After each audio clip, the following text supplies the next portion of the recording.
Hi friends, welcome to our channel தகவல் களஞ்சியம். இன்னைக்கு நம்ம ஒரு முக்கியமான டிஎன்பிசி கொஸ்டினை பற்றி தாங்க பார்க்க போகிறோம். என்னன்னா 2022 வருஷம் டிஎன்பிசி குரூப் 4ல் கேட்கப்பட்ட ஒரு கேள்வி என்ன அப்படின்னு பார்த்துக்கிட்டிங்கன்னா, பள்ளிகளில் மதிய உணவு திட்டத்தை வந்து யார் கொண்டு வந்தாங்க அப்படிங்கிற கொஸ்டின் வந்து அவங்க கேட்டிருக்காங்க. ஸோ இதுக்கான ஆப்ஷனை பார்த்துக்கிட்டோன்னா ஏ எம்ஜி ராமச்சந்திரன், பி வந்து மூதறிஞர் ராஜாஜி, சி வந்து பெருந்தலைவர் காமராசர், டி வந்து கலைஞர் கருணாநிதி. இப்படி வந்து 4 ஆப்ஷன் கொடுத்துருக்காங்க.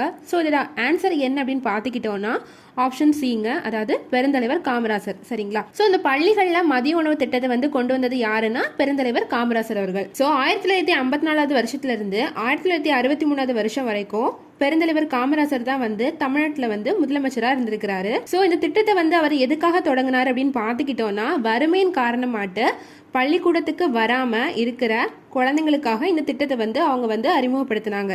ஏன்னா அந்த மாதிரி பள்ளிக்கு வராம இருக்கிற குழந்தைங்க வந்து வேலைக்கு போவாங்க இல்லைங்களா? ஸோ அவங்களுக்கு வந்து கல்வி அறிவை வந்து அளிக்கிற நோக்கத்துக்காகவும் அவங்கள வந்து பள்ளிக்கு வர வைக்கிறதுக்காகவும் தான் இந்த திட்டத்தை வந்து அவங்க வந்து தொடங்கி வச்சாங்க. ஸோ இந்த திட்டத்தை வந்து அவங்க எப்போ தொடங்கி வச்சாங்க அப்படின்னு பார்த்துக்கிட்டோன்னா 1955 வருஷத்தில் வந்து இந்த திட்டத்தை வந்து அவங்க தொடங்கி வச்சாங்க.